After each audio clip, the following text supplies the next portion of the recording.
Welcome everyone to today's webinar.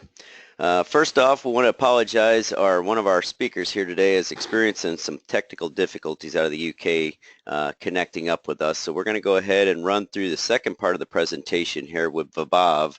And so again, want to welcome everyone to DRJ's Welcome webinar series. I'm Bob Arnold, President here at DRJ. We thank you for your attendance today and hope you gather some great information from today's webinar. Everyone's phone has been muted. We ask you to utilize the question panel you'll find on the right-hand side of your screen. Our speaker today will attempt to answer as many of these as possible at the end of today's session. Today's sponsor is MetricStream, and today's topic is managing incidents and crisis in today's extended global organizations. Our speaker today is Vaibhav Agarwal. Mr. Agarwal leads the marketing efforts for the social media GRC and technology marketing offerings from MetricStream. He has over 11 years experience primarily in strategic consulting, sales and marketing, and global implementation. He has been associated with the strategy and ERP consulting practice for multiple firms, as well as heading up implementations of risk management software across many internet and social media firms. With no further introductions, I'd like to turn the mic over to Vaibhav. Thank you, Bob, and good morning, everyone, and welcome to this DRJ webinar on managing incidents and crises in today's extended global organizations. Before I actually get and speak a little bit in detail about business continuity and how it is really affecting today's global organizations, I want to point out the audience to a little bit of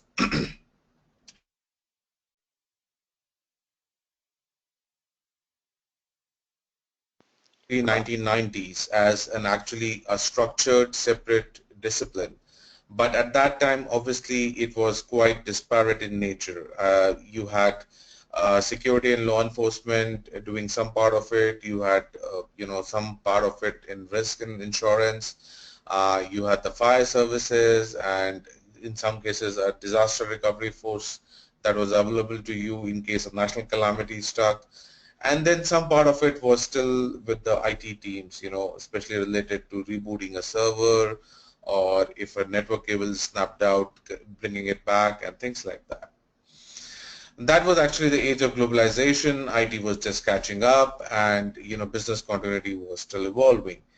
From there, we moved on to the age of information, as I like to call it, the era which was not so long back, 2000 to 2010, and is where there was a lot of very clear thought process that was brought forward, a lot of regulatory standards as well as ISO standards came up. And there was a proper framework that was put in place, that was adopted across by companies, which allowed them to ensure that there was a very prepared standard response to any single event emergency. And there were clear 4 aspects of it: preparedness. How do you prepare? What kind of plans do you have? What kind of the test exercises will you do? Who will do what in each case? The response, how will you respond to it, whether it will be calling in the services, the fire services or the security services, whether it will be an internal response where certain members of the organization will take up a particular set of, and then the whole recovery process from the emergency that has happened and the mitigation so that the emergency does not happen again. Now we have, I think, moved away from that. I would say just having a standard framework for business continuity, and today we are looking in the age of customer, as I would like to call these 10 years, into some sort of a convergence of business continuity and crisis management. And when I talk about this, I'm not looking at only the organization that we are a part of, but also looking at our global extended organization, which consists of our customers, of our suppliers as well. And the key objective of today's business continuity and crisis management is to ensure minimum to zero disruption in customer service. your ability to retain and serve your customers should basically be untouched with any business continuity issue, and that's basically the nirvana that the today's organizations are looking for. And when you're approaching business continuity in such a manner, you need to not only look at organization's own capability of handling the disasters, crisis management, or incident management, you also need to take into account on how robust are these capabilities with your vendors. In case there is, for example, a disruption at your vendor's premises, how can your organization handle it? Or in case there is extra need that your organization demands from a certain set of vendors because of certain issues, can this set of vendors fulfill that extra need that's coming out of your organization and ensure that your customer deliveries, your customer needs are getting satisfied without any break? Now, that's one larger perspective to it.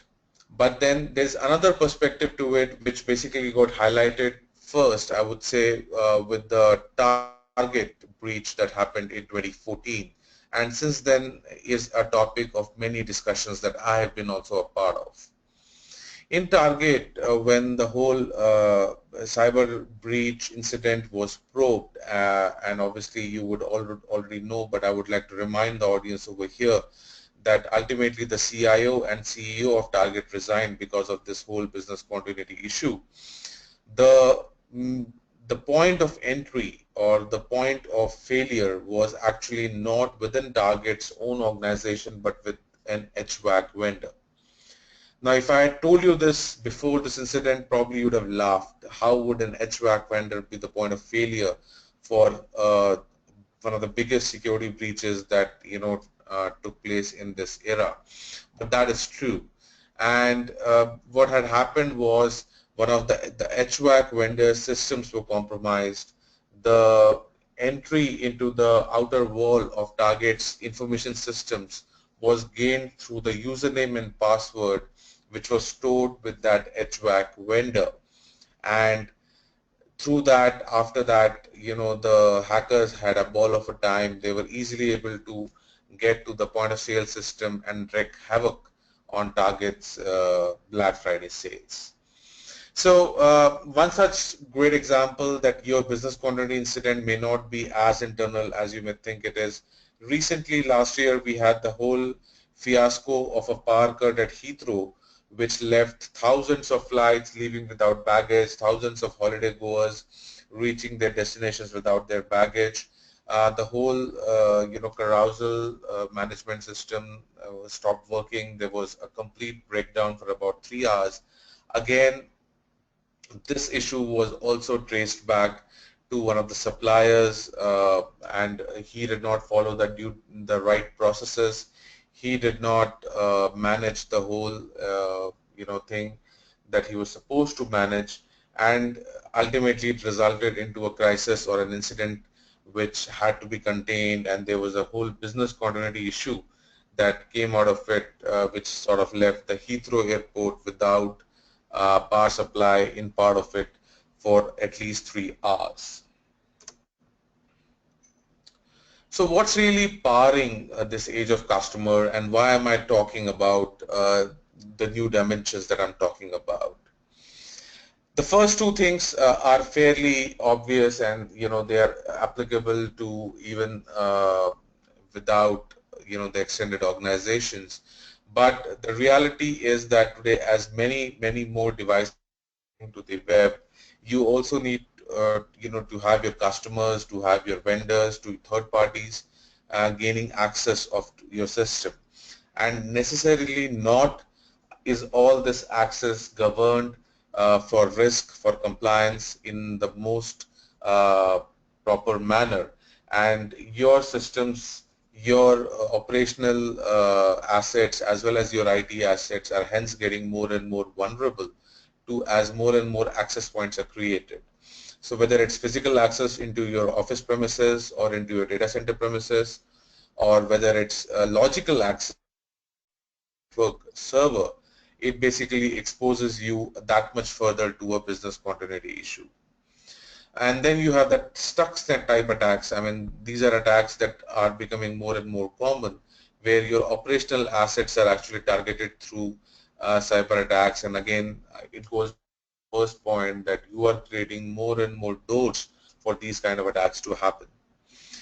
With the whole evolution of cloud, you are exposing a set of information to third-party providers. There's obviously a whole due diligence mechanism around it. But again, it exposes your customers' information to certain vendors who may not be able to treat it with as much integrity, as much confidentiality as you would. And basically that leads us to our fourth point, that there is an abnormally large amount of information, access, and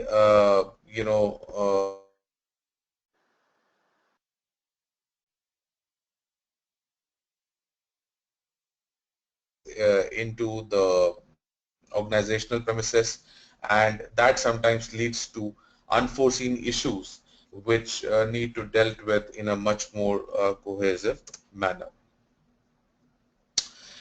Here's a very simple illustration that I've done here, and now I'm trying to take a little more different kind of a view.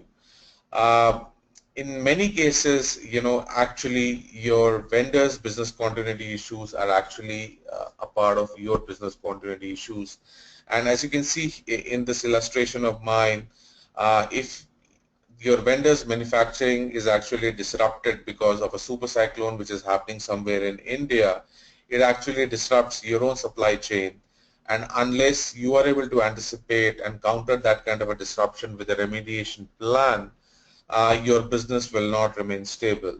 If you're a listed entity on a stock exchange, I mean, you can expect a big drop in the stock on the next day, because you may take time to figure out, but in today's world, the public does not take time to figure out that a super cyclone in India actually can cause a supply chain issue which can, disrupt the customer service in an organization which is somewhere in Europe or US. So actually, the fact that you need to consider your vendor business continuity a little bit more holistically, you need to treat it as a part of your own supply chain continuity, is something that today's businesses need to realize and consider very carefully. Uh, just to illustrate that, we have a survey that was done by Forrester not so long ago. It's about 1.5-year-old survey, and basically the question over here was that what are the business continuity initiative top priorities that you would take, and a rousing 74% very clearly said that they are looking at improving the overall operational resiliency by using these business continuity initiatives. And basically the point over here is that if you're using business continuity as a tool to improve your operational resiliency, your operations are right now not contained in your own silo. You need to basically look at your cloud providers, your strategic partners, you need to look at the cyber events, and all of these actually roll up in order to create a business resilience or an operational resilience profile in your organization. As I have illustrated in my slide over here, and I would like to just stop and have you guys ponder a little bit on the slide. A business resilience or an organizational resilience scenario actually consists of these four dimensions in today's world. There is the traditional enterprise risk management dimension. What are the kind of risk events that can hamper my organizational performance? What is the probability of their occurrence? Do I have enough controls to manage that particular risk event? And so on and so forth, which is the traditional realm of risk management.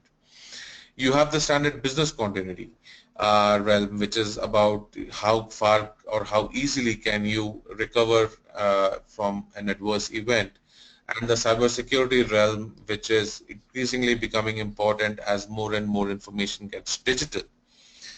But then if you look at it from a complete governance, risk and compliance point of view, you also have the vendor risk management realm, which is tying in with your risk management and your business continuity management very closely.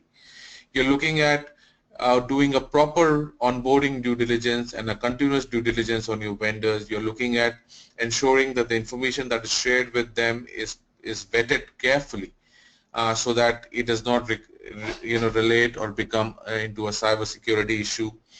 It does not become a business continuity issue as we saw in Target. There is some kind of a mechanism that is built in where vendors are evaluated continuously and are factored in. For example, the processes where vendors are playing an important role, whether they're IT processes or whether they are, for example, facility management processes. The risk management framework that you have properly accounts for the increased risk because of the fact that vendors actually have a larger amount of control on that particular process, and the business continuity team provisions for that kind of a resilience within the organization properly. So basically, while there are four different sets of organizational functions which are looking at different perspectives when they are evaluating vendors, when they are calculating the risk on the enterprise front, or looking at the business continuity, in today's age of customer, if you guys want to serve your customers properly, if you want to ensure that they are properly served and retained even in a business continuity situation, we need to look at a holistic picture across these four, and that obviously requires a very different kind of thinking, alignment of goals, alignment of objectives, and basically with a common strategy to ensure business resilience. Now you may think for a moment that I actually am not the one who needs this kind of a business resilience. But think again. The top point is self-evident. Globalization, we all know. I mean, your supply chain is not only confined to your organization, it's not only confined to your country. You have to deal with a mirage of suppliers who are all based in Africa, in Asia, and probably in Europe. And on top of that, the boards, the managements today are asking for a 360-degree view of risk, which is what you would need to create using the four aspects that we talked about in the previous slide. Exactly what are the key risks that can bring this organization down to their knees, and what are the failures, what are the vulnerable points where we need to plug these issues. The tolerance time is shrinking. Well, I think Sony cyber attack, which happened a few years back, highlighted this beautifully.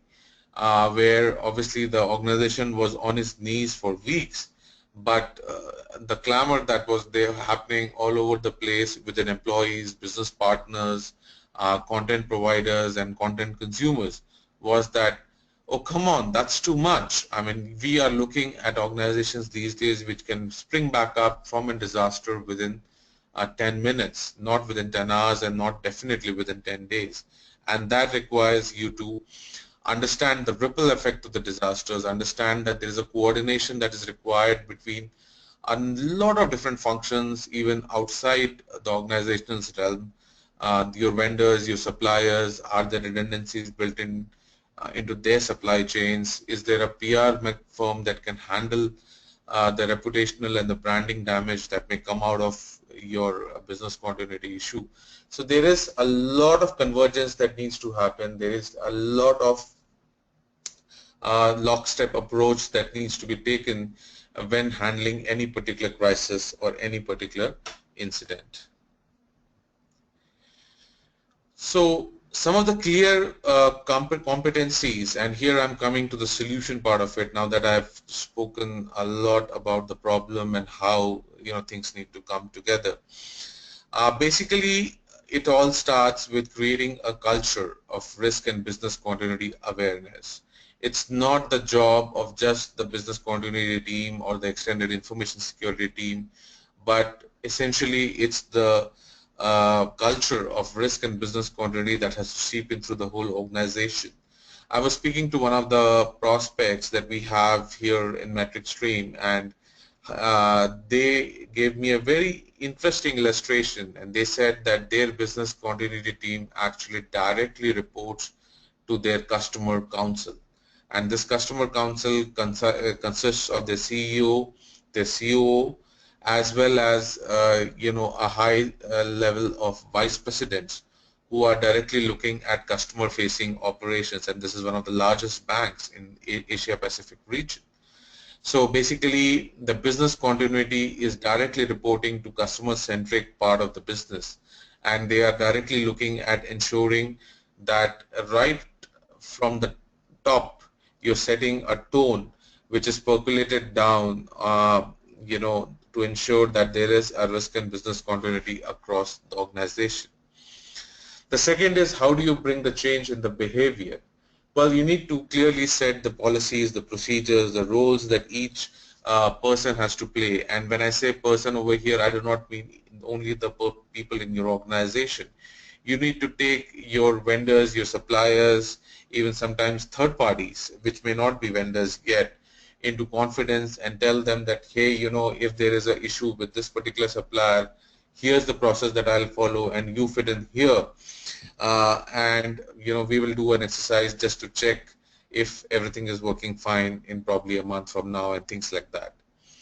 You need to take a very global view from a subject matter expert perspective. When you're looking at solving the prospective business continuity problem, you need to ensure that you're thinking of all the scenarios, you're thinking of issues that will cause this kind of a disruption, and you are obviously provisioning for it properly when you create your crisis management plan. The language that is spoken across functions, across vendors, suppliers, specifically the key language around definition of a crisis, definition of incident, has to be very clear. There does not need to be a loss in translation when the business continuity event is happening, and particularly with global supply chains, you have language issues, you have time zone issues that come in play, and it's very important that the planner, the business continuity planner, the council that's taking care of care of ensuring that language issues and time zone issues are taken care of. Now, assuming that you have done the steps 1, 2, and 3, and that brings us to our fourth step, is that whenever an incident happens or whenever you look at an incident, you should be able to gain an extended enterprise view. You should be able to gain a 360 view in order to think about the remediation of that incident. And there is no clear prescription or step-by-step path for this. I will illustrate a few simple things that probably, in my opinion, that can be done. But over here, it's essentially the organization which needs to get an extended enterprise view, ensure that everybody in the organization and outside the organization is lockstep when it comes to managing these kind of incidents. And the fifth point is moot. As you need to innovate, you need to constantly improve these processes. As organizations change, they're growing. You need a sense of innovation that needs to come in even in the business continuity processes to ensure that there is a constant check and balance that is maintained to ensure that the BC processes are in line with the current operational processes. Right. Now when you look at your crisis planning and communications, right, which is obviously a key part of your crisis management. Typically, as a part of BIA, we look at the financial, human resources, and regulatory aspects. One key thing that I would implore all the audience over here to add is supply chain and customers. Every particular process, whether it's directly or indirectly related to customers, should be assessed on the customer dimension, on the supply chain dimension, and appropriate communication needs to be built into the crisis response plans, into the disaster recovery plans. And whenever you have a disaster, wherever it is confined to, you need to ensure that if there is any customer impact or likely customer impact or impact on the supply chain, so supply chain that is affecting your customers or your vendors or your third parties, there is a holistic approach to even inform them. And it's not only about informing your own employees about a crisis, even your vendors, even your customers need to know and understand this particular crisis. So basically, when you look at this workflow for crisis management, and this is a very standard workflow that I've put here, uh, I initially intended to put like a checkbox in front of each step and say that, consider vendors and consider customers at this stage. But then I realized it's a moot point because you need to consider them as a part of your organization right from the time you start thinking about reporting the incident as a crisis. Whether it's impact assessment or recovery plan initiation or connecting with stakeholders or ending the crisis, they need to be involved as an employee of the organization almost. And whether it's just informing them for FYI, or whether it's that you expect certain information from them or you expect certain action from them, it's important that you basically ensure that these employees are also a part of your ecosystem. Some of the newer things that are available right now, and at MetricStream also we are working on a lot of these, is for example GDAX, which is Global Disaster Alert Communication System, and I would encourage you to go to the website. It's gdacs.org, and they offer situational awareness feeds on all the natural disasters that are striking across the world. And you need to basically think of a mechanism by which you can bring these alerts into your business continuity management system and identify the ones that may affect your organizational premises, your facilities, correlated in some manner, and then come up with a scenario that may play out and obviously be prepared for it. Element of even social media over here, that you need to keep an eye out for happenings because they tend to get reported on social media before anything else, and sometimes an early warning that comes from social media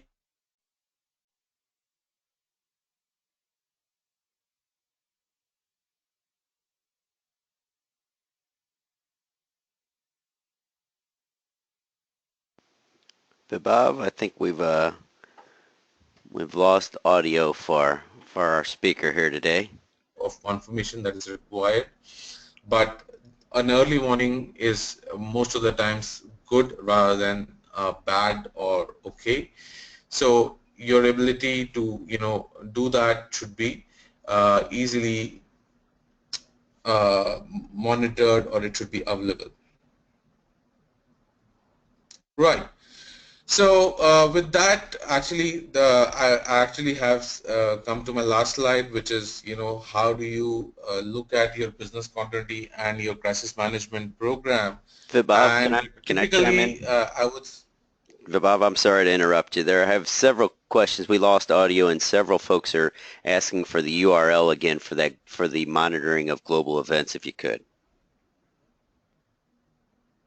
Okay, great. So I'll go. I can repeat that for the benefit of the audience. The URL is www.gdacs. That is gdacs.org. I apologize inconvenience due to the audio issue, but it's GDAX. That's Global Disaster Alert and Communication System. gdacs.org. It's a public website. I highly recommend that you guys visit it. But apart from that, I would also want the audience, and I would at this point probably go back to my previous slide just in the benefit. I would also encourage the audience to look at some of the social media feeds. So for example, Department of Homeland Security, NOAA, Met Department, all of these are available on Twitter, on Facebook right now. See if you can create some kind of an automated feed that can come into the business continuity system that you guys have in MetricStream. We have been able to automate that and then put some kind of a mechanism to monitor and preempt some of the crisis related information that comes in. It can include early warning signs. If you can vet this information and then filter it through to the right stakeholder within the organization, it will be really useful in situations to know, for example, if there is a public health advisory or if there is a firing that has happened in some particular area, and you may have some employees over there. In case of Brussels airport bomb blasts, for example, a lot of employees actually first mark themselves safe on Facebook, on Twitter. They replied. So it may be useful for organizations to actually monitor these feeds, look at subscribe to their employees' feeds as well, and that will help them poll these employees in case of any disaster striking them. One more thing that I wanted to allude to over here was the increasing strides in geospatial mapping, and there are tools available right now. For example, one of our partners, Everbridge, they have a tool which will allow you to mark all the employees in a certain radius of an event almost automatically. So assuming these employees are on mobile and their GPS signal is activated, there is technology right now to understand that, okay, these set of employees are within the radius of this incident and I need to reach them immediately to check if they are safe, if they are okay. The same thing is applicable to a facility of yours or your vendors, wherein you would want to check if an earthquake or a flood is affecting a certain facility of your vendor, and there can be any downstream impact on the supply chain that you have with that. So there are very many tools like this that are available in the market. I would highly encourage you to, discuss this within your organization, that whether simply having a DR plan, testing it once in a year, and then having a crisis communication mechanism which is dependent on a single mode is enough. That brings me to my next slide, which is actually my last slide over here. In most of the, business continuity programs, we are at a stage right now where we are ad hoc and fragmented. There are people looking in different directions. There is a very reactive approach that, let it come, we will see then. The vendors, the customers are not really a big part of this program. They are not really the focal point. It's just, getting back on track so that you can start working again. That's the point. And if you want to bring vendors and customers and the organizations into an aggregated and prioritized view, and prioritize is the word to watch over here, you need to understand what are your priorities in order to make your business come back again. There needs to be a common language that is spoken about assets, processes, threats, risks, and there needs to be a very common approach which is coming out of a centralized business continuity function, which is having a decent amount of power in terms of being able to enforce a certain common language across the organization. So that's the key over here, and once you have this kind of an integrated and rationalized approach, then you can even look at an optimized, but I guess that's a little bit of a far-fetched dream or a nirvana kind of a point right now, where you are actually engaging with all these stakeholders in a proactive manner, in a pervasive manner. You are involving them in discussions around business continuity, around crisis management. You're creating a continuous improvement cycle where these feedback is being looped in newer dimensions as they get added. For example, on the cloud side or on the mobility side, you are harnessing them to communicate faster, and you're also acclimatizing yourself to the risks that they bring in from a crisis or an incident standpoint. So basically what I would request the audience over here is to look at business continuity, number one, as a strategic program, as a program that not only affects you and your organization or your facility, but also as a program that you need to consider your vendors and your customers to be a part of. Take it across the maturity curve up to the language, at least making it an integrated and rationalized program, and if obviously the organization permits an optimized program. where there is a common language, there is a standard set of instructions that are available and understood by your suppliers, by yourself, and by the larger organization as well. Before we end, MetricStream as the corporate sponsor for this particular webinar, I would just want to introduce my company MetricStream to you. MetricStream is the industry's largest focused vendor on making GRC simple, and we consider, as I've mentioned many times in my current presentation as well, business continuity to be a part of the larger governance, risk and compliance framework. It needs to be seen in tandem with IT, with vendors, with enterprise risk, and MetricStream, we believe, is in a sweet spot in terms of ensuring that. We have a number of partners who are working along with us, and some names are available for you to see on the screen. We are a Palo Alto headquartered company with more than 10 offices by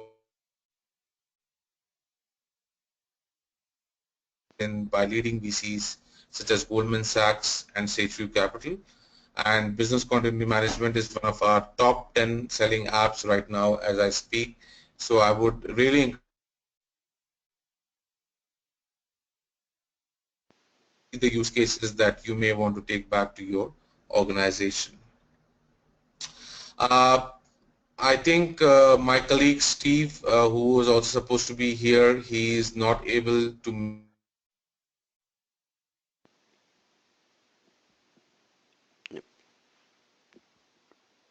Bob, we keep losing your audio here today, so do apologize for all of the technical problems, especially with Steve not able to join us here today. But Bob did give us some great content here today. We haven't received any large amounts of questions here. There are about 7 or 8 here, so we will follow up with everyone after the webinar's ended with any questions submitted here today. Thanks again, everyone, for their attendance here today. We again hope you gathered some great information from today's webinar. DRJ would also like to thank Vaibhav for his time here today, as well as MetricStream for sponsoring today's webinar. We did record today's webinar, and we're going to be emailing that link to view that recording with you here within a day or so. So look for that email from us, and you can view that recording as frequently as you wish, or share it with your peers. If you do have any additional questions, please contact Disaster Recovery Journal. Thanks again, and this now ends today's webinar.